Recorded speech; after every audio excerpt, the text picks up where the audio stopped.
ಅವರ ಜನ್ಮೋತ್ಸವದ ಶುಭಾಶಯಗಳನ್ನ ಎಲ್ಲ ಸಾರ್ವಜನಿಕರಿಗೂ ನಾನು ಇವತ್ತು ಶುಭಾಶಯನ ಕೊಡ್ತೀನಿ. ಇವತ್ತಿನ ಮುಖ್ಯ ಕಾರಣ ನಾವು ಸ್ವಾತಂತ್ರ್ಯ ದಿನಾಚರಣೆ ದಿವಸ ಸ್ವತಂತ್ರವಾಗಿ ನಾವು ಇವತ್ತು ಹೇಳ್ತಾ ಇರೋದು ನಮ್ಮ ಶಾಸಕರಾದಂಥ ಎಸ್ ಟಿ ಸೋಮಶೇಖರ್ ಸರ್ ಅವರು ಮಾಡ್ತಾ ಇರುವಂತಹ ಕೆಲಸದ ಬಗ್ಗೆ. ಇವತ್ತು ಮುಖ್ಯ ಉದ್ದೇಶನೇ ನಮ್ಮದು ಅವ್ರು ಮಾಡಿರೋ ಕೆಲಸಗಳ ಬಗ್ಗೆ ಹೇಳುವಂಥದ್ದು. ನಮ್ಮ ಕೆಂಗೇರಿ ಹೋಬಳಿನಲ್ಲಿ ಆಗ್ಬೋದು, ಯಶವಂತಪುರ ಕ್ಷೇತ್ರಕ್ಕೆ ಒಂದು ಹೆರಿಗೆ ಹಾಸ್ಪಿಟಲ್ ಅಂದರೆ 200 ಬೆಡ್ಗಳ ಒಂದು ಹೆರಿಗೆ ಹಾಸ್ಪಿಟಲ್ನ ಸಾಹೇಬರು ಜಾಗನ ಮಂಜೂರು ಮಾಡಿಸ್ಕೊಟ್ಟಿದ್ದಾರೆ. ಹಾಗೆ ಮಕ್ಕಳಿಗೆ ವಿದ್ಯಾಭ್ಯಾಸ ಅನ್ನೋದು ಶಾಶ್ವತವಾಗಿ ನಡೆಯುವಂಥದ್ದು. ಏನೇ ಒಂದು ನಮ್ಮ ಆನಂದ್ ಅವ್ರು ಹೇಳಿದಾಗೆ ಒಂದು ರೋಡ್ ಹಾಕ್ಬೋದು ಅಥವಾ ಏನೋ ಒಂದು ಪ್ಲ್ಯಾಂಟ್ ಏನೇ ಒಂದು ಮಾಡ್ಕೋಬೋದು, ಅದೆಲ್ಲ ಶಾಶ್ವತವಾಗಿ ಇರೋದಂಥದ್ದಲ್ಲ, ಹೋಗ್ತಾ ಇರುತ್ತೆ ಬರ್ತಾ ಇರುತ್ತೆ. ಆದರೆ ಶಾಶ್ವತವಾಗಿ ಉಳಿಯೋದು ವಿದ್ಯಾದಾನ ಅನ್ನೋದು ಹೇಳ್ತಾರೆ. ವಿದ್ಯಾದಾನ ಹಾಗೂ ಒಂದು ಹೆಣ್ಣಿಗೆ ಪ್ರಸವ ಅನ್ನೋದು ತುಂಬ ಒಂದು ಪ್ರಾಣ ಏನಾಗುತ್ತೆ ಅನ್ನೋದು ಗೊತ್ತಿಲ್ಲದಿರೋಂಥ ಒಂದು ಘಟಕ ಅದು ಪ್ರಸವ ಅನ್ನೋದು.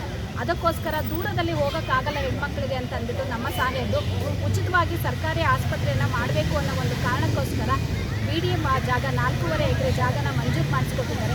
ನಮ್ಮ ಶಾಸಕರಿಗೆ ನಮ್ಮ ಎಲ್ಲ ಯಶವಂತಪುರ ಕ್ಷೇತ್ರದ ಎಲ್ಲರ ಪರವಾಗಿ ತುಂಬ ಹೃದಯದ ಧನ್ಯವಾದಗಳನ್ನ ಹೇಳ್ತೀನಿ ಸರ್.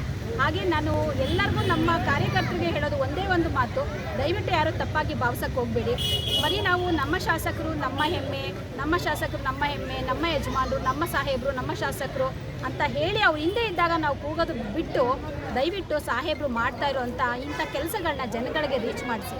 ಇಂಥ ಕೆಲಸಗಳಿಗೆ ನಾವೆಲ್ಲರೂ ಜೊತೆಯಲ್ಲಿ ಗೂಡಿ ನಾವೆಲ್ಲರೂ ಕೆಲಸ ಮಾಡ್ತಾ ಇರೋದು ಸಾಹೇಬ್ರಿಗೋಸ್ಕರನೇ.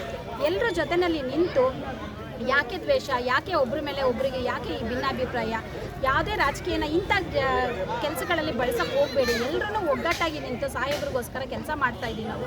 ಇದು ಒಂದು ಸಾರ್ವಜನಿಕ ಕೆಲಸ ಆಗಿರೋದ್ರಿಂದ ಎಲ್ಲರೂ ಬಂದು ಸಾಹೇಬ್ರ ಪರವಾಗಿ ಕೆಲಸ ಮಾಡೋಣ ಅಂತ ನಾನು ಹೇಳ್ತೀನಿ. ನಮ್ಮ ಜನಾಭಿಮಾನ ಮಹಿಳಾ ವೇದಿಕೆ ಹಾಗೂ ಕೆಂಗೇರಿ ಯುವಕರ ಬಳಗದಿಂದ ನಾವು ಯಾವುದೇ ಒಂದು ಜನಕ್ಕೆ ಏನೇ ಒಂದು ಕಷ್ಟ ಅಂತಂದ್ರೂ ಏನೇ ಒಂದು ನಮ್ಮ ಕೈಲಾದಂಥ ಕೆಲಸಗಳಲ್ಲಿ ಖಂಡಿತವಾಗ್ಲೂ ನಾವು ಇರ್ತೀವಿ. ಇದಕ್ಕೆಲ್ಲ ನಮಗೆ ಬೆನ್ನೆಲುಬಾಗಿ ನಿಂತಿರೋವಂಥದ್ದು ಶಾಸಕರಾದಂಥ ಎಸ್ ಟಿ ಸೋಮಶೇಖರ್ ಸರ್ ಹಾಗೂ ನಮ್ಮ ಶಿವಕುಮಾರ್ ಸರ್ ಅಂತ ಹೇಳಿದ್ರೆ ತಪ್ಪಾಗಲ್ಲ. ನಮ್ಗೆ ಏನೇ ಒಂದು ಕಾರ್ಯಕ್ರಮಕ್ಕೂ ನಮಗೆ ಬೆನ್ನೆಲುಬಾಗಿ ನಿಂತಿರ್ತಾರೆ ಶಿವಕುಮಾರ್ ಸರ್. ಇಂಥ ಕೆಲಸಗಳನ್ನ ಮಾಡಿ ಅಂತ ಯಾವತ್ತೂ ಜನಗಳ ಪರವಾಗಿ ಕೆಲಸ ಮಾಡ್ತಾ ಇರೋವಂಥದ್ದು ನಮ್ಮ ಚಾಮುಂಡೇಶ್ವರಿ ವರಪುತ್ರನೇ ಆಗಿರೋವಂಥ ನಮ್ಮ ಶಿವಕುಮಾರ್ ಸರ್ ಅಂತ ಹೇಳಿದ್ರೆ ತಪ್ಪಾಗಲ್ಲ.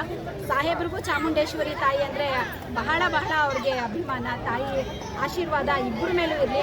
ಅವರ ಒಂದು ಆಶೀರ್ವಾದದಿಂದ ಇವರಿಬ್ಬರು ಮಾಡ್ತಾ ಇರೋವಂಥ ಕೆಲಸ ನಮ್ಮ ಯಶವಂತಪುರ ಕ್ಷೇತ್ರಕ್ಕೆ ಒಳ್ಳೇದು ಮಾಡಲಿ ಅಂತ ನಾನು ಎಲ್ರಿಗೂ ಕೇಳ್ಕೊಳ್ತೀನಿ. Once again happy independence day and Sangolli Rayanna ಬರ್ತ್ಡೇಗೆ ಎಲ್ರಿಗೂ ವಿಶಸ್ ಹೇಳ್ತೀನಿ. Thank you so much.